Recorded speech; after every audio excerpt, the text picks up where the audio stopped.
Hello বন্ধুরা, কেমন আছো তোমরা সবাই? আশা করছি বেশ ভালো আছো। আমি হুমায়রা তোমাদের স্বাগত জানাচ্ছি GoG8 এ।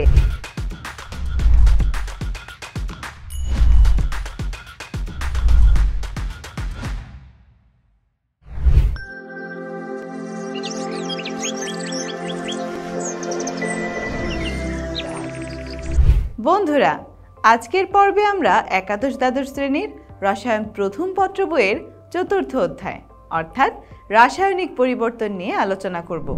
আমাদের আজকের আলোচনার বিষয়বস্তু হলো বাফার দ্রবণের ক্রিয়াকৌশল, বাফার ক্ষমতা এবং মানুষের রক্তের বাফার সিস্টেম।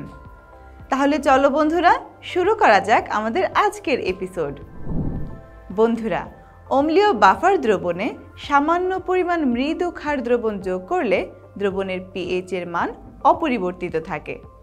বিপরীতভাবে ক্ষারীয় বাফার দ্রবণের মধ্যে সামান্য পরিমাণে মৃদু অ্যাসিড যোগ করলেও দ্রবণের পিএইচ এর মানের কোনো পরিবর্তন ঘটে না।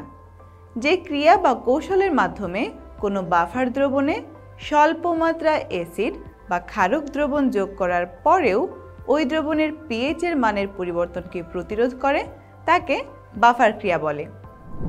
প্রথমেই আমরা আলোচনা করব অম্লীয় বাফার ক্রিয়া সম্পর্কে। অম্লীয় বাফার ক্রিয়া ব্যাখ্যা করতে আমরা ইথানোয়িক অ্যাসিড ও সোডিয়াম ইথানয়েট দ্বারা প্রস্তুতকৃত অম্লীয় প্রকৃতির বাফার দ্রবণটির বাফার ক্রিয়া সম্পর্কে জানব। এই বাফার দ্রবণে ইথানোয়িক অ্যাসিড আংশিকভাবে বিয়োজিত হয়ে ইথানয়েট আয়ন ও হাইড্রোজেন আয়ন উৎপন্ন করে এবং এরা সাম্যাবস্থায় থাকে। আবার সোডিয়াম ইথানয়েট বিয়োজিত হয়ে ইথানয়েট আয়ন ও সোডিয়াম আয়ন উৎপন্ন করে। এখন ইথানোয়িক অ্যাসিড দুর্বল অ্যাসিড বিধায় দ্রবণে সামান্য বিয়োজিত হয় এবং কিছু আয়নিত অবস্থায় থেকে যায়। এই বাফার দ্রবণে যদি সামান্য পরিমাণ অ্যাসিড অর্থাৎ হাইড্রোজেন আয়ন যোগ করা হয়, তখন দ্রবণের হাইড্রোজেন আয়নগুলো দ্রবণে বিদ্যমান ইথানয়েট আয়নের সাথে যুক্ত হয়ে আরও অধিক পরিমাণ অবিয়োজিত ইথানোয়িক অ্যাসিড উৎপন্ন করে। অর্থাৎ অতিরিক্ত সংযুক্ত হাইড্রোজেন আয়ন দ্রবণের মধ্যস্থিত অধিক পরিমাণ ইথানয়েট আয়ন দ্বারা অপসারিত হয়। এ কারণে দ্রবণে পিএইচ মান স্থির থাকে। এবার এই বাফার দ্রবণের মধ্যে সামান্য পরিমাণ ক্ষার অর্থাৎ হাইড্রক্সিল আয়ন যোগ করা হলে তখন সংযুক্ত হাইড্রক্সিল আয়নগুলো দ্রবণে বিদ্যমান অ্যাসিডের হাইড্রোজেন আয়নের সাথে বিক্রিয়া করে অতি মৃদু তড়িৎ বিশ্লেষ্য পানি উৎপন্ন করে। এর ফলে ইথানোয়িক অ্যাসিডের সাম্যাবস্থা ডান দিকে সরে গিয়ে দ্রবণে হাইড্রোজেন আয়ন উৎপন্ন করে। এর ফলে দ্রবণে হাইড্রোজেন আয়নের ঘাটতি পূরণ হয় এবং দ্রবণে পিএইচ মানও স্থির থাকে। বন্ধুরা, এই পর্যায়ে আমরা ক্ষারীয় বাফার দ্রবণের ক্রিয়া কৌশল সম্পর্কে আলোচনা করব। ক্ষারীয় বাফার ক্রিয়ায় ব্যাখ্যার উদ্দেশ্যে আমরা অ্যামোনিয়াম হাইড্রক্সাইড ও অ্যামোনিয়াম ক্লোরাইড দ্বারা প্রস্তুতকৃত ক্ষারীয় প্রকৃতির বাফার দ্রবণের ক্রিয়া কৌশল সম্পর্কে জানব। এই বাফার দ্রবণে অ্যামোনিয়াম হাইড্রক্সাইড আংশিকভাবে বিয়োজিত হয়ে অ্যামোনিয়াম আয়ন ও হাইড্রক্সিল আয়ন উৎপন্ন করে এবং এদের মধ্যে একটি গতিশীল সাম্যাবস্থা বজায় থাকে।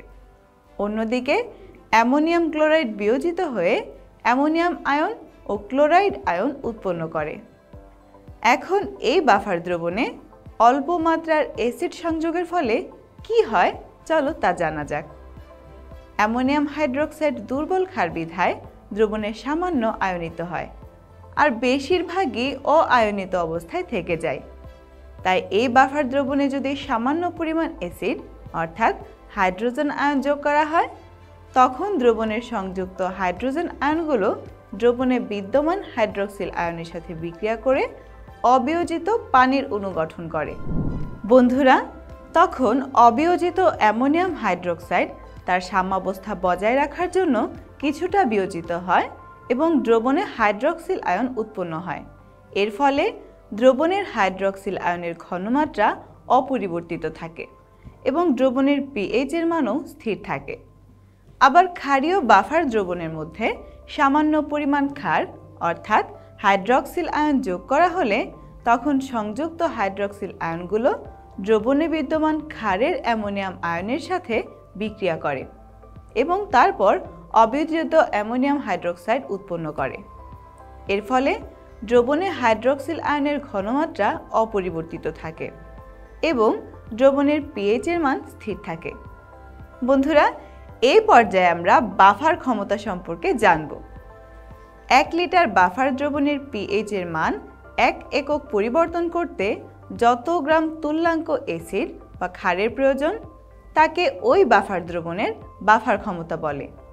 অর্থাৎ 1 লিটার বাফার দ্রবণের পিএইচ এর মান 1 একক বৃদ্ধি বা হ্রাস করতে যত মোল হাইড্রক্সিল আয়ন বা হাইড্রোজেন আয়নের প্রয়োজন হয় সেটাই বাফার ক্ষমতা। তাহলে বাফার ক্ষমতা ইকুয়াল টু প্রতি লিটারে যুক্ত অতিরিক্ত অ্যাসিড বা ক্ষারের মোল সংখ্যা ডিভাইডেড বাই পিএইচ এর পরিবর্তন। বন্ধুরা, মানবদেহের রক্ত একটি উৎকৃষ্ট ক্ষারীয় বাফার দ্রবণ। বিভিন্ন কারণে রক্তের পিএইচ এর মান সামান্যতম পরিবর্তন হলেও বাফার ক্রিয়ার মাধ্যমে পুনরায় তা সুনির্দিষ্ট মান অর্থাৎ 7.4 সীমায় নিয়ন্ত্রিত হয়। বিভিন্ন কারণে বিভিন্ন খাদ্যবস্তু গ্রহণের ফলে বা বিভিন্ন প্রাণ রাসায়নিক বিক্রিয়ার মাধ্যমে রক্তের পিএইচ এর মান 7.2 থেকে 7.8 এর মধ্যে পরিবর্তিত হতে পারে। এই পর্যায়ে আমরা রক্তের বাফার সিস্টেম সম্পর্কে আলোচনা করব। বন্ধুরা, মানবদেহের রক্তে ফসফেটমূলক, বাইকার্বনেটমূলক ও প্রোটিন বাফার ক্রিয়ায় অংশ নেয়। তবে এক্ষেত্রে মুখ্য ভূমিকা পালন করে রক্তের বাইকার্বনেট কার্বনিক অ্যাসিডের বাফার। বন্ধুরা, অম্লজাতীয় খাদ্য অধিক পরিমাণে গ্রহণের ফলে রক্তে কোনো অ্যাসিড জাতীয় দ্রবণ শোষিত হলে অর্থাৎ হাইড্রোজেন আয়ন শোষিত হলে তা বাইকার্বনেটের সাথে যুক্ত হয়ে কার্বনিক অ্যাসিড তৈরি করে। এরপর উৎপন্ন কার্বনিক অ্যাসিড বিয়োজিত হয়ে পানি ও কার্বন ডাই অক্সাইড উৎপন্ন করে। কার্বন ডাই অক্সাইড এরপর ফুসফুসের মাধ্যমে প্রশ্বাসের সাথে নির্গত হয়। তাহলে দেখা যাচ্ছে হাইড্রোজেন আয়ন সম্পূর্ণরূপে প্রশমিত হয় এবং রক্তে তখন আর অম্লের ক্রিয়া থাকে না। এর ফলে রক্তের পিএইচ 7.4 বজায় থাকে। আবার রক্তে কোনো ক্ষারীয় দ্রবণ শোষিত হলে অর্থাৎ হাইড্রক্সিল আয়ন শোষিত হলে শোষিত হাইড্রক্সিল আয়ন রক্তের কার্বনিক অ্যাসিডের সাথে যুক্ত হয়ে বাইকার্বনেট আয়ন ও পানি উৎপন্ন করে।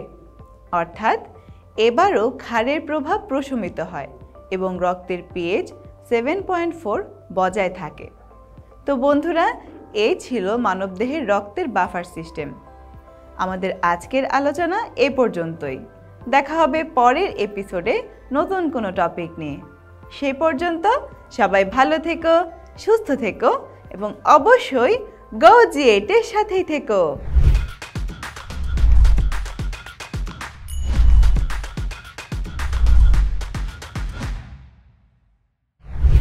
বন্ধুরা, চলো আজকের আলোচনার বিষয়বস্তু থেকে কিছু গুরুত্বপূর্ণ নোটস জেনে নেই। যে ক্রিয়া বা কৌশলের মাধ্যমে কোনো বাফার দ্রবণে স্বল্প মাত্রায় অ্যাসিড বা ক্ষারক দ্রবণ যোগ করার পরেও ওই দ্রবণের পিএইচ মানের পরিবর্তনকে প্রতিরোধ করে তাকে বাফার ক্রিয়া বলে। মৃদু অ্যাসিড বা ক্ষারক দ্রবণে সামান্য বিয়োজিত হয় এবং কিছু আয়নিত অবস্থায় থেকে যায়। 1 লিটার বাফার দ্রবণের পিএইচ মান 1 একক বৃদ্ধি বা হ্রাস করতে যত মোল হাইড্রক্সিল আয়ন বা হাইড্রোজেন আয়নের প্রয়োজন হয় সেটাই বাফার ক্ষমতা। মানবদেহের রক্তে মুখ্য ভূমিকা পালন করে রক্তের বাইকার্বনেট কার্বনিক অ্যাসিডের বাফার। মানবদেহের রক্তের পিএইচ 7.4।